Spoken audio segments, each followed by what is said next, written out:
थोड़ी सी चर्चा कर लेते हैं कि एनसीईआरटी किताबें हमारे साथ क्या काम करती हैं और हम जो है एनसीईआरटी को कैसे पढ़ें। तो एनसीईआरटी को पढ़ने की कुछ ट्रिक्स होती हैं, ठीक है। एनसीईआरटी ट्रिक्स के बारे में आज मैं बात करने जा रहा हूं और यहीं पर जो है हमारा सबसे इंपॉर्टेंट सेगमेंट शुरू होने जा रहा है। तो रेडी हैं, तैयार हैं सब लोग? हाँ मुझे भैया कमेंट बॉक्स में बताइए, जागिए, गुड मॉर्निंग हो गया है। तो चलिए शुरुआत करते हैं। अब शुरुआत होती है आज जो है, हम ही गजोदर से पूछ लिए, गजोदर एनसीईआरटी कहां नहीं पढ़ रहे? तो गजोदर बोला है सर क्या बात कर रहे हैं, एनसीईआरटी कौन सा बड़ा चीज है, एनसीईआरटी तो कच्चा बादाम की तरह। हम कहे रील देख देख के बिगड़ो नहीं, ठीक है, ये कच्चा बादाम नहीं है, यहाँ अच्छे अच्छों के जो है हालत खराब हो जाती है। एनसीईआरटी किताबें बड़ी डेप्थ में है, बहुत ज्यादा है। बोला सर एनसीईआरटी क्या, सीधे हम सीधे मेंस वाला पढ़ेंगे, खत्म हो गई बात, सीधे आईएएस बनेंगे, ठीक है। और या तो अगर एनसीईआरटी आप पढ़ने के लिए कही रहे तो 2-3 महीने में सर पढ़ के एकदम धाए करके खत्म करेंगे, ऐसे तो टाइम टेबल बनता है। सर 2-3 महीने में एनसीईआरटी खत्म कर लेंगे, उसके बाद 6 महीने में स्टैंडर्ड बुक खत्म हो जाएगी, इंटरव्यू की तैयारी 9वें महीने तक हो जाएगी और 12वें महीने में तुम्हारी डिलीवरी। मतलब यहाँ थोड़ा ज्यादा टाइम लगता है, तो मतलब 12वें महीने में आईएएस बन जाएंगे। थोड़ा सा मुश्किल हो जाता है यहाँ पर, क्योंकि एनसीईआरटी किताबें बड़ी रहस्यमय है। जानते हो एनसीईआरटी किताब कैसे काम करती है? एनसीईआरटी किताब जो है वो कुछ इस तरह से है, ठीक है, ये एनसीईआरटी है। तो जब एनसीईआरटी को आदमी देखता है बोलता है अभी घुस रहे हैं, वो किंग कॉन्ग की तरह बिहेव करता है। किंग कॉन्ग था ना, बड़ा वाला गोरिल्ला, ठीक है, तो किंग कॉन्ग की तरह बिहेव करता है, मार छाती पीट के अभी आ रहा है सर 3 महीने में एनसीईआरटी खत्म। लेकिन जब वो एनसीईआरटी में घुसता है तो इधर से बंदर बन के निकलता है, घुसता वो किंग कॉन्ग की तरह है और यहां पर वो मदारिक बंदर बन के निकलता है। कहां है ये भी बड़ा समझना जरूरी है, क्योंकि होता क्या है, अब देखना कि बंदर ही बना देता है एनसीईआरटी। जब एनसीईआरटी में आदमी घुसता है तो उसके दिमाग में कुछ क्वेश्चन आता है। पहला, ए भैया नई वाली पढ़े या पुरानी वाली? तो बोल जमूरे, पढ़ेगा कि नहीं पढ़ेगा? तो वो जो आदमी होता है बंदर बन जाता है, थोड़ा सा घुसता वो किंग कॉन्ग की तरह। 3 महीने में एनसीईआरटी सारा अभी कोर्स खत्म, अरे बाहुबली है। और जैसे ही अंदर घुसा, पहला क्वेश्चन, नई वाली पढ़े या पुरानी वाली पढ़े? 11th-12th की पढ़े या 6 to 12th पढ़े? देखना एकदम आदमी पगलाया रहता है।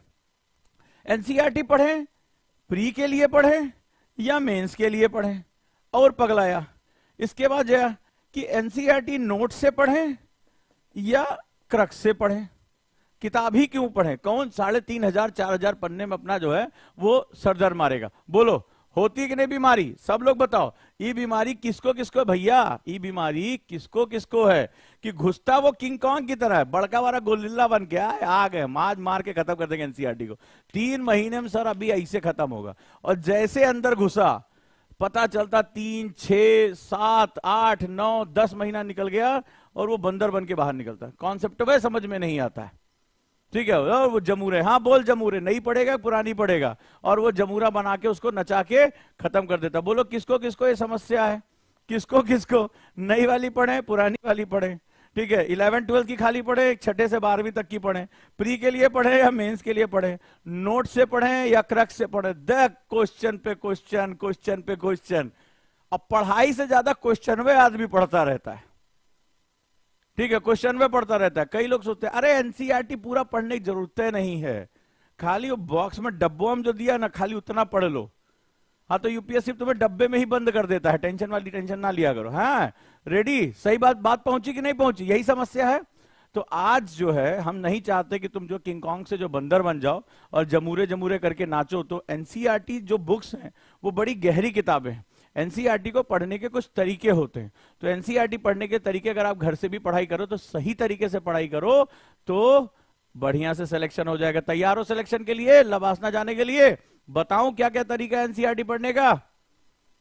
शुरुआत करें। तो सबसे पहले तुम्हारे पास जो एनसीईआरटी किताबें हैं वो तुम्हारी 5 सब्जेक्ट के लिए सबसे इंपॉर्टेंट है, 5 सब्जेक्ट्स के लिए, जिसको हम लोग फंडामेंटल सब्जेक्ट कहते हैं। क्या बोलते हैं? Fundamental subject. फंडामेंटल मतलब अब आप समझ ही गए होंगे, फंडामेंटल मतलब होता है आधारभूत सब्जेक्ट। क्लियर है? अब आधारभूत सब्जेक्ट किसे कहेंगे? यानी सभी यूपीएससी में सभी सब्जेक्ट का ये कॉन्सेप्ट बेस डेवलप करता है। कौन कौन सब्जेक्ट है? सब लोग कमेंट बॉक्स में बताओ, फंडामेंटल सब्जेक्ट कौन कौन से हैं? देखे कौन कौन सिलेबस वक्त थोबड़ा देखा है अभी तक? देखे किसने जो है अपनी शुरुआत की, बिस्मिल्लाह कर लिया उसने। चलो जरा देखें, जल्दी जल्दी बताओ, जल्दी जल्दी बताओ कौन कौन है जो फंडामेंटल सब्जेक्ट के नाम बताए। सबके सब लोग शुरू हो जाओ। फंडामेंटल सब्जेक्ट के नाम किसको किसको याद है? इन्हीं सब्जेक्ट से सारे सब्जेक्ट ड्राइव हुए हैं, ठीक है। तो इन जो एनसीईआरटी है वो फंडामेंटल सब्जेक्ट के लिए बहुत महत्वपूर्ण। चलो सब लोग देखें भैया, मुंह में किसके किसके दही जबी वो ना बोलें, और जो मदारी का जो है वो बंदर बनने के लिए तैयार है वो ना बोले। किंग कॉन्ग जितने भी हैं सब बोल दें, जो एकदम आए एकदम जो है छाती पीट के बोले अब भैया हम अंदर आ रहे हैं। चलो नाम बताओ।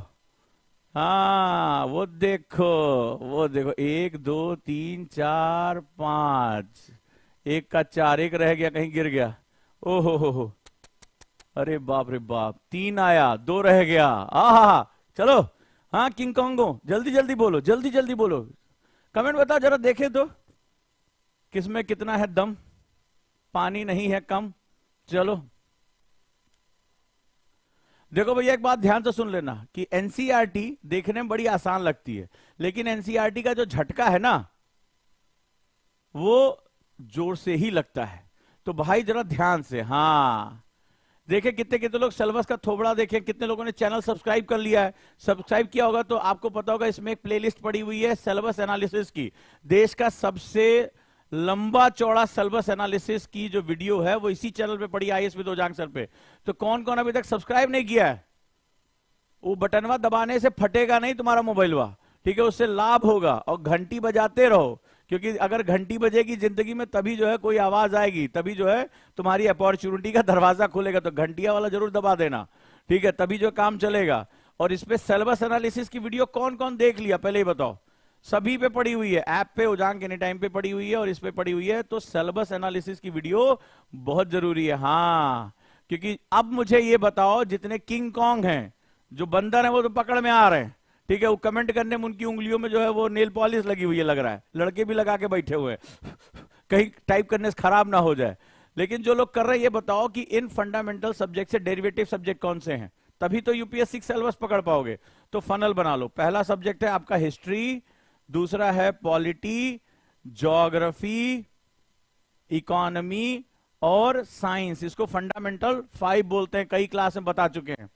अब जब हिस्ट्री से जाओगे तो यहां से ड्राइव होता है आर्ट एंड कल्चर, पॉलिटी से तुम्हारा ड्राइव होता है गवर्नेंस, राइट, यहां से गवर्नेंस पेपर 2 ड्राइव होता है। ज्योग्राफी से एनवायरमेंट एंड इकोलॉजी ड्राइव होगा, क्लियर है। इसके बाद इकोनॉमिक्स से तुम्हारा social welfare and justice drive होगा, क्लियर है। इसके बाद यहां से साइंस से तुम्हारा बेसिक साइंस से टेक ड्राइव होगा। यानी ये सारे सब्जेक्ट अगले जो मेंस के पॉइंट्स हैं उनको ड्राइव करता है, क्लियर है। एनसीईआरटी की किताबें इसीलिए प्री और मेंस दोनों के लिए इंपॉर्टेंट होती हैं। अभी देखो इसका थर्ड लेयर ऑफ ड्राइवर, लिख लो इसको। बहुत लोगों को सिलेबस में नहीं पता होता कि ड्राइव कैसे होता है। इसके बाद तुम जब ज्योग्राफी और इकोनॉमी और पॉलिटी तीनों को मिक्स करोगे तो यहां पर तीनों मिलाकर क्या होगा, और हिस्ट्री भी अगर जोड़ लोगे, इन चारों को ड्राइव करने से थर्ड लेयर तैयार होती है। और वो थर्ड लेयर होती है आईआर यानी अंतरराष्ट्रीय संबंध, और इंटरनल सिक्योरिटी यानी आंतरिक सुरक्षा।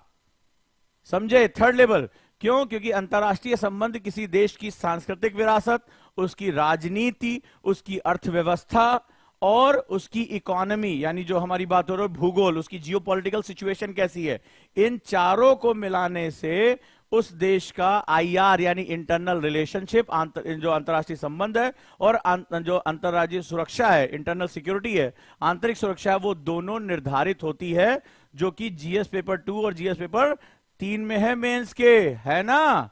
बहुत सही, शाबाश। तो किंग कॉन्गो थोड़ा सा और बढ़ाओ। तुम मुझे बता सकते हो कि अगर मुझे एग्रीकल्चर निकालना है तो एग्रीकल्चर के, सबका मुझे जवाब चाहिए, सारे किंग कॉन्ग जवाब दें, ठीक है। तो भाई मुझे पहले बताओ कि अगर मुझे एग्रीकल्चर पढ़ना है तो मुझे क्या क्या डेरिवेटिव लेना होगा। चलो बताएं, देखें। एनसीईआरटी पढ़ने से पहले क्वेश्चन पूछना जरूरी होता है। चलो सब लोग जोर से बोलो, जय माता दी, सारे बोलो, ठीक है, कि एनसीईआरटी में कहां से क्वेश्चन आते हैं। चलो शुरू हो जाओ, शुरू हो जाओ, फिर बताऊंगा गुरुकुल क्या है। हाँ भैया चलो शुरू हो जाओ। अब मुझे बताओ कि एग्रीकल्चर मुझे उठाना है, तो एग्रीकल्चर के लिए मुझे कहां से डेरिवेटिव लेना होगा, यानी इन सब्जेक्ट्स के डेरिवेटिव कहां से निकल कर आएंगे। चलो भाई देखे कोई मेरा स्टूडेंट है कि नहीं है, कोई है? क्योंकि डेरिवेटिव नहीं समझोगे, शाबाश बिट्टू ने बोला है ज्योग्राफी एंड कल्चर। हे भगवान, हे भगवान, न्यूज़पेपर पढ़ना ही छोड़ दिए हो। अभी आलू सड़क पे फेंका गया है, क्यों फेंक दिया किसान ने अपना आलू? हमसे आज कोई कह रहा था अरे फेंक दिए, बताओ गरीब को दे दिए होते। तो आलू की फसल खराब हुई, नुकसान हुआ, ये कल्चरल एस्पेक्ट है या इकोनॉमिकल एस्पेक्ट है मेरे भाई? तुम एग्रीकल्चर में एक किसान की आय होती है और एक उपभोक्ता के हित होते हैं, तो ये आर्थिक है। शाबाश, निशा भारती ने बोला है शाबाश बेटा, ज्योग्राफी और इकोनॉमी। लेकिन अभी आपने देखा किसान बिल वापस लेने पड़े, किसान आंदोलन चला, इसका मतलब इसका एक पहलू किसके साथ जाकर जुड़ेगा? पॉलिटी के साथ। पॉलिटी, सरकार क्या बातें कर रही है? अनुबंध कृषि की बात हो रही है, कॉन्ट्रैक्ट फार्मिंग की बात हो रही है, जीरो बजट फार्मिंग की बात हो रही है। तो ज्योग्राफी, इकोनॉमी और पॉलिटी, किसने किसने जवाब सही दिया? सब लोग कमेंट बॉक्स में बताओ कि हाँ सर हम गुरुजी हम सही जवाब दिए हैं। क्योंकि सिलेबस को समझे बिना यूपीएससी में तुम्हारा कोई भी कल्याण नहीं है। किसने किसने ये तीनों का जवाब दिया? Polity, geography, economy. चलो जल्दी से बताओ, नाम लो अपना ईमानदारी से। शाबाश रक्षक यादव, वंडरफुल बेटा, बहुत बढ़िया, बहुत बढ़िया, शाबाश। किसने किसने? बिना पॉलिटी के आप कृषि के लिए नियम ही नहीं बना पाओगे। राज व्यवस्था जो है वो सारे नियम बनाती है। कौन कौन है? शाबाश, बहुत बढ़िया, डॉली वेरी गुड, रॉकी शाबाश, वैष्णवी बहुत बढ़िया, Sanjay, Sanjeev UPSC boy very good, शाबाश, मनीषा वेरी गुड बेटा, कीप इट अप। ये स्पिरिट होनी चाहिए। तो क्या सीखा हमने? ये हो गया फंडामेंटल लेयर 1 सब्जेक्ट, फिर ये हो गए लेयर 2 सब्जेक्ट, फिर ये हो गया लेयर 3 सब्जेक्ट। ये तीनों लेयर 3 सब्जेक्ट हैं। 3 लेयर के जो है सिलेबस होता है, यूपीएससी छुपा के रखता है। तो अगर आप क्या होता है, जैसे मान लो एक बात बताओ, तुम आज लड़ाई करने गए, मेरी बात समझना, साइकोलॉजी बता रहा हूं यूपीएससी टॉप कैसे करना है। तो क्या हुआ, तुम हो बाहुबली अपने मोहल्ले के लोकल वाले, ठीक है, वो जो भैया जी जो है 4 लौंडों को पकड़ के, ठीक है, गुटखा खिला के अपनी कहानियां सुनाते हैं कि एक बार हम जो है दारा सिंह से भिड़ गए, दारा सिंह को एक ही मैच हारा था जो हमसे लड़े थे। ऐसा वो आप गप्पबाजी में करते हो। तो आप मोहल्ले के हो बाहुबली, ठीक है। अब क्या होगा, तुमने देखा होगा साउथ इंडियन की पिक्चरों में, जो दक्षिण भारत में तुमने देखा होगा, हीरो बड़ा माहौल बना के आता है, तो उसको चारों तरफ गुंडे घेर लेते हैं। तुमने नोटिस किया है? जो या सलमान खान भाई जो उनकी जो पिक्चर में ऐसे गुंडे उनको घेर लेते हैं। नोटिस करके देखना, तुम्हें साइंस समझा रहा हूं यूपीएससी का। तो ये तुम हो, एस्पिरेंट हो, ठीक है। अब ये तुम एस्पिरेंट हो, चारों तरफ यूपीएससी के क्वेश्चन सब्जेक्ट हैं, ये लोगो history, geography, polity, economy, IR, science. तुमने नोटिस किया होगा कि अगर सब ससुरे एक साथ आ जाएं तो पटक के पीट लें, इसको कोई दिक्कत नहीं, सारे हीरो मारे जाए। तुमने देखा होगा हीरो ऐसे घूमता है और इधर से जो है क्या होता है, एक आदमी डंडा लेकर आता है तो वैसे हाथ से रोकता है, ढिशुम से मारता है, फिर दूसरा वाला वेट कर रहा होता है कि ये गिर जाएंगे तब हम आएंगे, तो उधर से वो अपना जो है चेन वेन लेके दौड़ता है, फिर उसको क्या होता है, ऐसे पलट के पीछे से हाथ में फंसा लेते हैं चेन और ऐसे झटक के फेंक देते हैं। तो न्यूटन के सभी सिद्धांतों की ऐसी तैसी करते, उधर जाके गिर जाता है। फिर दूसरा तीसरा इंतजार कर रहा होता है। अरे यार, हमने अगर किसी को पीटा कॉलेज में, तुमने भी लड़ाई वड़ाई की होगी, इकट्ठा मिलके पीट लेते। या तुमने सड़क पे किसी मजनू को पीटते हुए देखा होगा, तो जो जिंदगी में जिसने ढंग से कभी मच्छर भी नहीं मारा होगा वो भी मार ससुरे को, मतलब एक आदमी बीच में झुका होता है, तपड़ तपड़ तपड़ तपड़ लोग मारते रहते, जनता एक साथ पीटती है। तो क्या होता है, वहां बचना बड़ा मुश्किल होता है। तो यहां जो है, मैं ये लेयरिंग क्यों समझा रहा हूं, इसको समझो कि अचानक से तुम जब यूपीएससी सिलेबस करते हो, ठीक है, यूपीएससी सिलेबस, अगर तुम एक साथ सारे क्वेश्चन को ले लोगे, एक साथ सारे डायमेंशन को ले लोगे, तो वो क्या होगा, ये सब मिलके तुम्हारी पिटाई कर देंगे, ठीक है। समझ में नहीं आएगा कि हिस्ट्री क्या है, आईआर क्या है, इंटरनल सिक्योरिटी का जो है वो पटक के पीटेंगे तुम्हें रख के। और तुम क्या हो जाएगा, जो तुम्हारी हालत होती है, किसी मजनू की हालत होती है, जब वो सड़क पे मान लो पॉकेट मार पकड़ा गया, तो तुमने देखा होगा जो आता है उसी हाथ मार देता है। जो सुबह बीवी से पिट के आया वो भी पीटेगा, मार ससुरे को, पर्स चुराता है। अपना सारा गुस्सा उसी में निकाल देगा। पब्लिक जो है धबाधब पीटती है, लेकिन जब एक एक करके कोई आता है तो क्या होता है, एकदम मार, एकदम भोकाल में सलमान खान की तरह से फूंक दिया इधर तो उड़ गया आदमी, ठीक है खाली। और भोजपुरी पिक्चर में तो इससे आगे निकल जाते हैं, वो तो खाली ऐसे पैर पटक देता है जमीन पे तो जमीन कांपने लगती है, चार से तो ऐसे गिर जाते हैं, ठीक है, सीस्मिक वेव क्रिएट हो जाती है। तो कुल मिलाकर, ठीक है, अब हम यहां से देखते हैं, पता नहीं ऐसे दो चार लोग पाकिस्तान भेज दिया जाए, जाओ गिराक चले आओ, मार खत्म कर दो। अब भैया यहां क्या हो रहा है, तुम्हें क्या होगा, लेयर बाय लेयर समझना है। लेयर 1 सब्जेक्ट, तो यहां मैंने तुम्हें यही सिखाया, क्या करना है भैया, layer 1 history, polity, geography, economy, science.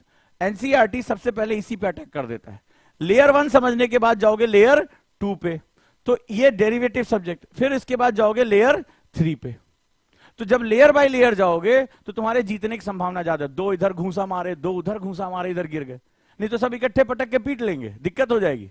नहीं होता लास्ट में हीरो बांध ले जाते हैं, ठीक है, तो फिर वो सामने कहते बसंती डांस करेगी, बोले नहीं कुत्तों, ठीक है, वो दुनिया भर की बातें करते, कुत्ते अलग परेशान है, काहे नहीं बसंती डांस करेगी, तुम तो है हमारे चक्कर में, अपने जो है दुश्मनी के चक्कर में हमारी ऐसी तैसी कर रहे हो। तो अब वहां पे बहुत प्रॉब्लम हो जाती है, बहुत समस्या हो जाती है, एक साथ जब आ जाएंगे तो फंस जाओगे।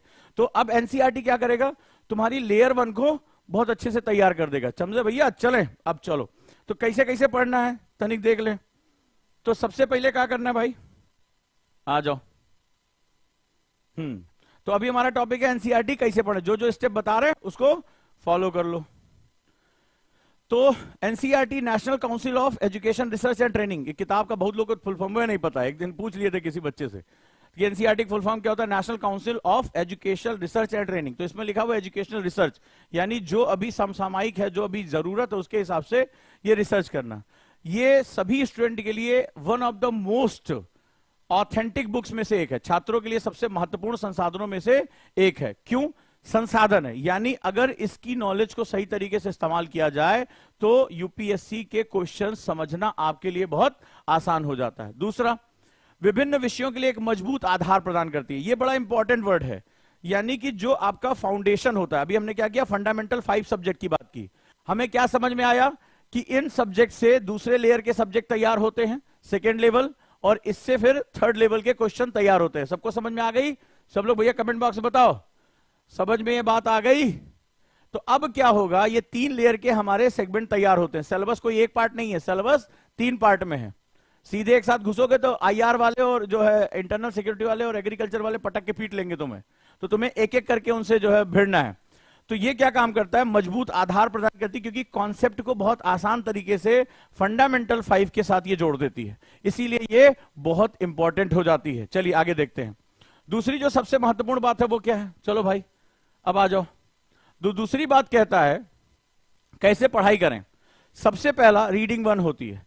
एनसीईआरटी की किताबों को पढ़ने में, चूंकि इसमें इंफॉर्मेशन बहुत ज्यादा है, कभी इकट्ठे रखे हो एनसीईआरटी, कैसी दिखाई पड़ती है एनसीईआरटी, एक दूसरे के ऊपर कभी रख के देखना, 6ठी से 12वीं तक, ठीक है। 2-4 तो ऐसे जो मॉल न्यूट्रिशन स्टूडेंट हैं, एक तरफ एनसीईआरटी रखे अपने खड़े हो तो एनसीईआरटी ज्यादा भारी होगी, वो एक साथ ना उठाएं, सावधानी रखें, एक एक सब्जेक्ट की उठाएं अगर उठ जाए तो।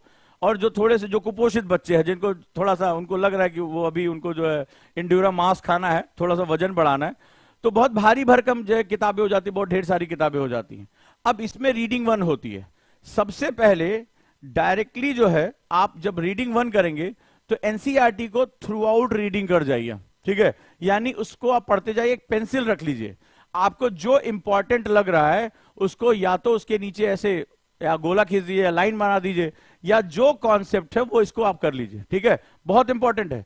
सबसे पहले इसको हम लोग बोलते हैं रीडिंग मेथड, यानी इसमें आपको नोट्स नहीं बनाना है, रीडिंग करनी है। एनसीईआरटी के अगर नोट्स बनाने बैठोगे तो जितनी अगर एनसीईआरटी है उसका अगर आधा भी तुमने कर लिया नोट्स में तो तुम्हारी ऐसी तैसी हो जाएगी, ठीक है। 3,500 पन्ने का नोट्स 1,500 पन्ने में जब तैयार होगा तो तुम्हें नोट्स नहीं, वो तुम्हारी कब्रगाह नजर आएगी। तो अभी इसीलिए फर्स्ट रीडिंग जब करना तो नोट्स मत बनाना, सिर्फ इंपॉर्टेंट पॉइंट्स को हाईलाइट कर लेना, ठीक है।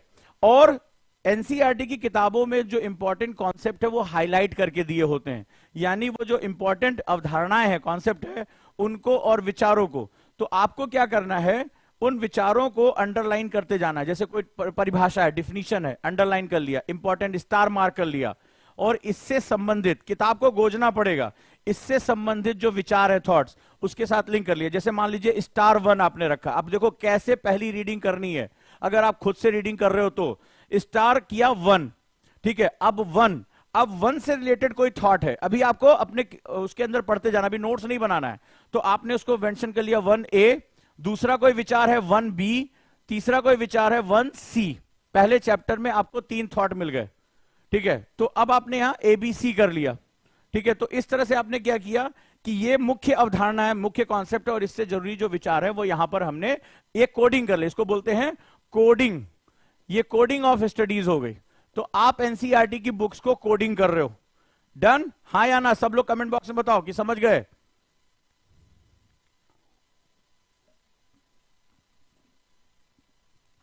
एनसीईआरटी पढ़ने का बिल्कुल सही तरीका बता रहा हूं, मतलब तुम्हारी किताब ही तुम्हारे प्राइमरी नोट्स बन जाएगी। तो आपने स्टार मार्क किया, मान लो अवधारणा 1 है, पहला एक कॉन्सेप्ट तुम्हें बहुत अच्छा लग रहा है, इससे जरूरी कुछ चीजें आगे एक्सप्लेन की हैं, तो अब आपको क्या करना है, उसकी कोडिंग करनी है कि ये पहला कॉन्सेप्ट है, इसका A B C। तो आपने स्टार 1A 1B 1C कर लिया, 1A 1B 1C। तो आपकी जो पेंसिल से आपकी किताब में नोट्स बनने शुरू हो गए, क्योंकि अभी ये नोट्स नहीं है, हमें 1/10 का कॉन्सेप्ट चलना है, ठीक है। 1:10 का, यानी 10 पेज का नोट्स 1 पेज में होना चाहिए, तभी एनसीईआरटी काम करेगी, नहीं तो तुम्हें बोझ बन जाएगी। चलो भैया आगे देखते हैं। अब पहली रीडिंग आपने कर ली, कोडिंग कर ली। अब कोडिंग करने के बाद क्या करो, अब नोट्स लो, ठीक है। मान लो पहला चैप्टर पढ़ लिए या पूरी किताब पढ़ ली, और किताब पढ़ने के बाद वापस कोड्स पे आओ, ठीक है। अब कोड्स पर आ जाओ। तो तुमने पूरी एक फर्स्ट रीडिंग कर ली, या पूरा एक चैप्टर पूरा पढ़ लिया, या एनसीईआरटी में यूनिट्स दिए होते हैं, यूनिट्स पढ़ लिए। अब क्या किए, अपने कोडिंग पर आ जाओ, ठीक है। आप लोग नोट्स कैसे बनाते हो, आप बुक से नोट्स बनाते हो। बताओ कितने कितने स्टूडेंट हैं जो बुक से नोट्स बनाते हैं, बुक्स में महत्वपूर्ण पॉइंट निकाल लिया और उसके नोट्स बना लिए, और वहीं पे क्या होता है, नोट्स बहुत बल्कि हो जाते हैं। अब जो चीज बताने जा रहा हूं ध्यान से समझो, एनसीईआरटी तुम्हारी सबसे बड़ी दोस्त बन जाएगी आज के बाद। तो तुम्हें आज से क्या करना है, क्या जो इंपॉर्टेंट चीज है वो ये है कि तुम्हें कोडिंग से नोट्स बनाने हैं, जो तुमने कोड किया है। अब कोडिंग को आप साइनॉप्सिस में लेकर जाओगे, साइनॉप्सिस में, कोडिंग को साइनॉप्सिस में, यानी जैसे आपने कोई अवधारणा दी है, भूगोल की कोई अवधारणा है, ठीक है, कि जलवायु विज्ञान क्या, या जैसे मान लो वायुमंडल किसे कहते हैं, तो वायुमंडल आपका कॉन्सेप्ट हो गया। इसके बाद जो पृथ्वी के चारों ओर आवरण, कॉन्सेप्ट A, गुरुत्व के कारण ये आपस में बंधे रहते हैं, कॉन्सेप्ट 2। अब आपने क्या किया, कोडिंग को उठा लिया। अब आपको चैप्टर से मतलब नहीं है, कोडिंग को उठाया और कोडिंग को और शॉर्ट में कर लिया। जैसे आपका कॉन्सेप्ट है वायुमंडल, एटमॉस्फेयर, तो अब आपने जो नोट्स बनाया तो ये आपका कोड A हो गया। A से जुड़े वायुमंडल क्या है, तो आपने बताया गैसों का आवरण, गैसों का आवरण। क्यों टिका हुआ है, गुरुत्वाकर्षण। किसके लिए, गुरुत्वाकर्षण के लिए। इसी को हम लोग LWMI नोट्स कहते हैं, लेस वर्ड मोर इंफॉर्मेशन कहते हैं, ठीक है। तो अब ये बुक से नहीं, ये कोड से बनेगा। जब ये कोड से बनेगा तो ये बहुत छोटा हो जाएगा, समझे। अभी ये पहला चीज खत्म हो रही है, और LWMI से एक फायदा ये है कि अभी इसमें आपको जगह छोड़नी है, इसमें अपडेट करना, बड़ा मजा आने वाला है। एनसीईआरटी पूरा निचोड़ के तुम्हारे हाथ में आ जाएगा। तो पहली गलती, डायरेक्टली बुक से नोट्स मत बनाना, कोडिंग करना। कोडिंग करने से फिर नोट्स बनाना, और नोट्स कैसे, साइनॉप्सिस फॉर्म में होगा, ठीक है। जो कोड बनाया है उसको और छोटा करना है। चलिए ये हो गया, यहां तक समझ में आ गया नोट्स तक। अभी इसमें बाकी है, क्यों, क्योंकि इसमें मुझे जगह चाहिए, अभी इसमें 2 चीजें और जोड़नी है। इसके बाद तो ये देश का सबसे पावरफुल नोट्स बन के तैयार होगा, कोई माई का लाल हाथ नहीं लगा सकता इसमें। लेकिन अभी समझते जाओ। यहां तक ओके है? सब लोग बताओ कमेंट बॉक्स में, यस सर, ओके है सब लोग। सॉफ्ट कॉपी बनाओ, हार्ड कॉपी बनाओ, तुम्हारे ऊपर। अब डिजिटल टेक्नोलॉजी बहुत आगे चली गई है, तो वो सब तुम्हें बताऊंगा। ओके है?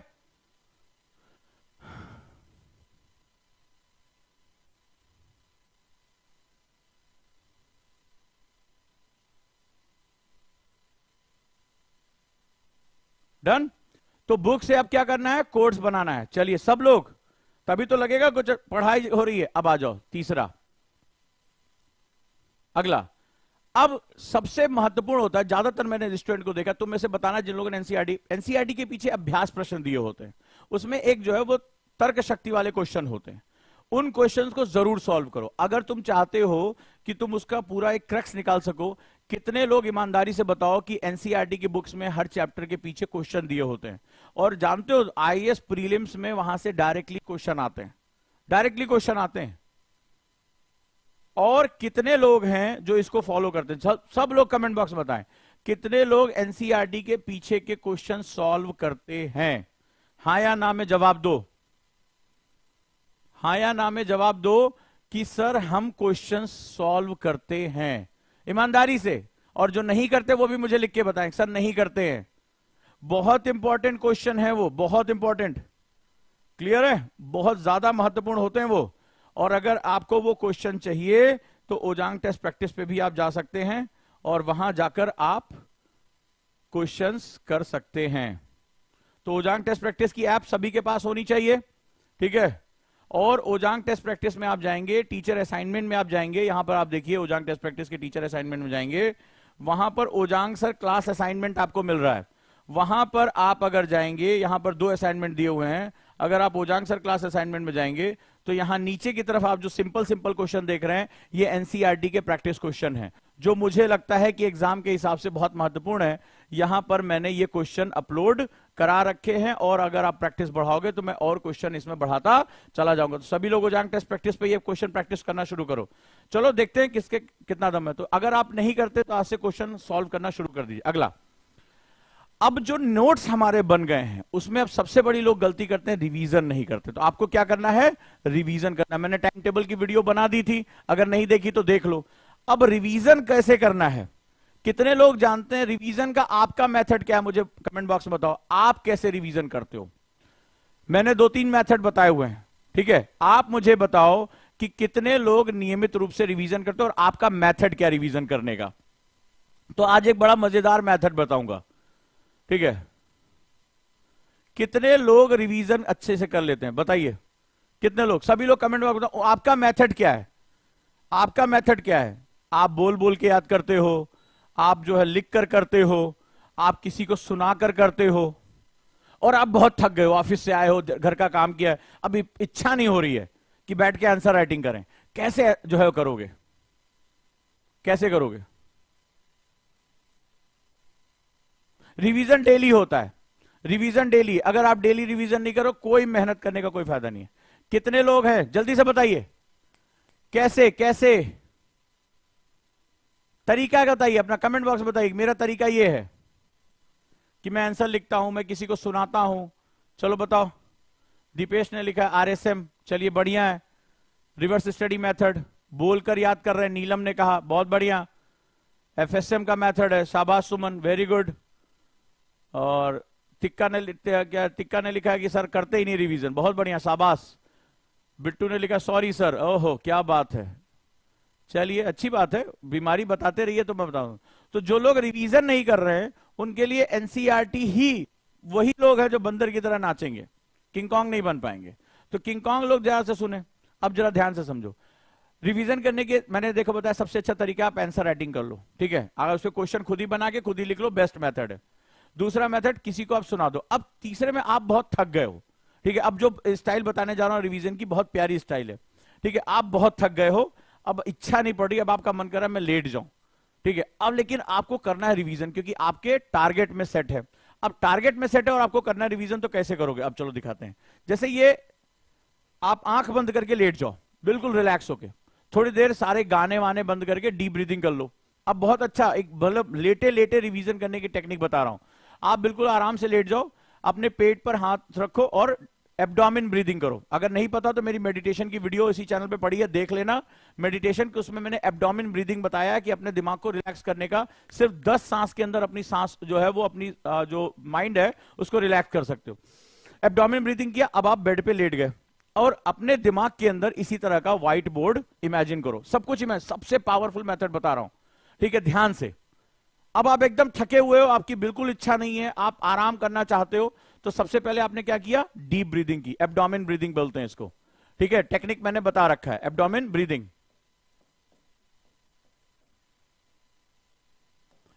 अब इसके बाद क्या किया? अपने दिमाग में इस तरह का अपने स्मार्ट बोर्ड बना लिया, एक व्हाइट बोर्ड बना लिया। अब जो भी आपके पॉइंट है, जैसे आप अपने आप से क्वेश्चन पूछो, आप अपने स्टूडेंट बन जाओ, ठीक है, और अपने दिमाग में एक इमेजिनरी टीचर रखो। तुम्हारे अंदर तुम्हारी आत्मा या तुम्हारा स्पिरिट जो है वो तुम्हारी एक टीचर है, और तुम उससे एक स्टूडेंट की तरह क्वेश्चन पूछ रहे हो, ये बताओ वायुमंडल किसे कहते हैं। तुम उससे क्वेश्चन पूछ रहे हो, क्रिटिकल क्वेश्चन पूछ रहे हो, जैसे तुम अपने टीचर को परेशान करने के लिए क्वेश्चन पूछते हो वैसे क्वेश्चन पूछो, वायुमंडल क्या होता है। और आपको क्या करना है, अब जो मैं तकनीक बता रहा हूं वो आइंस्टाइन की तकनीक है, जिसपे लिए उन्होंने कहा था कि कल्पना ज्ञान से अधिक शक्तिशाली है। आपको इमेजिनेटिव होना है। आपको क्या काम करना है कि उसको, जो तुम हो स्टूडेंट हो, उसको जो है वो इसी व्हाइट बोर्ड दिमाग के अंदर उसको लिख कर बताना है, लिख कर बताना है। आज करके देखना, ब्रेन पावर तुम्हारी इतनी इनहेंस होगी, मजा आ जाएगा। और सही मामले देखना, तुम्हें पसीना आ जाएगा, करके देखना आज। तो तुम क्या करोगे, ऐसे लेट जाओ आराम से, पहले एब्डोमेन ब्रीदिंग कर लेना, दिमाग को विचारों से मुक्त कर देना, नहीं तो खतरा बहुत है, भटक जाओगे। इसके बाद क्या करो, एकदम आंख बंद करके फिर उसके बाद अपने आप से क्वेश्चन पूछो, ये बताओ वायुमंडल क्या होता है। और तुम अपने अंदर एक शिक्षक हो, और जो तुम उसको बोल रहे हो, ठीक है, उसको व्हाइट बोर्ड पर लिखने, डायग्राम बनाने, कलर करने, पॉइंट्स लिखने की टेक्निक डेवलप करो। मतलब तुम फील करो तुम्हारे दिमाग के अंदर एक बहुत बड़ा व्हाइट बोर्ड है, और व्हाइट बोर्ड पर तुम लिख रहे हो, और उन अक्षरों को देखने की कोशिश करो। राइट, अक्षरों को देखने की कोशिश करो। नींद आ जाती तो और बढ़िया है, आएगी नहीं। अगर तुम्हारा फोकस है कि तुम एक टीचर, जैसे मैं एक टीचर हूं, तो जब मैं सबके सामने खड़ा होता हूं, अगर आप में से कोई शिक्षक है, कोई टीचिंग करता है, कोई है यहां पर, करके देख, कोई है टीचर। जब टीचर खड़ा होता है ना, जैसे मैं यहां खड़ा हूं, हालत खराब होती है। अभी थोड़ी देर पहले मैं किसी बात से परेशान था, तमाम तरह की चीजें चल रही थी, यहां कुछ नहीं याद आता, याद ही नहीं आता, क्योंकि एक बहुत अजीब रिस्पॉन्सिबिलिटी होती है कि मुझे अपने स्टूडेंट को सही जानकारी देनी है, कोई गलत जानकारी नहीं देनी, हर समय अलर्टनेस रहती, कुछ गलत ना निकल जाए मुंह से, तो बहुत फोकस होकर रहना पड़ता है। इसीलिए अदापा कार्तिक जो आईएएस टॉपर थे, उन्होंने एक अपने सेमिनार में एक बात कही थी और कहा था कि teaching is the double process of learning. जो किसी को टीच कर ले जाता है वो दुगना सीखता है। तो अगर आपको अपने कम समय में ज्यादा सीखना है तो हमेशा याद रखिएगा, पढ़ाइए। अब किसी को नहीं, अपने आप को पढ़ाइए। बहुत अच्छा मेथड जो मैंने डेवलप किया है, बहुत ही खूबसूरत है। मुझे जब बहुत क्रिटिकल थिंकिंग करनी होती है, मैं इसी का इस्तेमाल करता हूं। लेट जाता हूं और खुद ही क्वेश्चन पूछना शुरू, यार ये कैसे होगा, तो फिर मैं उसको व्हाइट बोर्ड पे इमेजिन करने की कोशिश करता हूं। और यकीन मानिए, इससे आपका मन इतना शांत होगा और आपकी कल्पना शक्ति, जो इमेजिन पावर है ना, ये इतनी इनहैंस हो जाएगी, कल्पना शक्ति आपकी जबरदस्त होगी। क्योंकि ये जैसे आप इमेजिन करोगे, ये ब्लर होना शुरू हो जाएगा। आप इस पे फोकस करोगे, इस्टेब्लिश करोगे। ये जो आप लिख रहे हो उसको आप लिखते हुए महसूस करो कि आपकी जो आत्मा एक टीचर के रूप में, आप करके देखिए, मुझे 1 हफ्ते में रिजल्ट बताइएगा। 1 हफ्ते में रिजल्ट बताइएगा। आपकी इमेजिनेशन पावर, फोकस, आपका कॉन्सेंट्रेशन एकदम अपर लेवल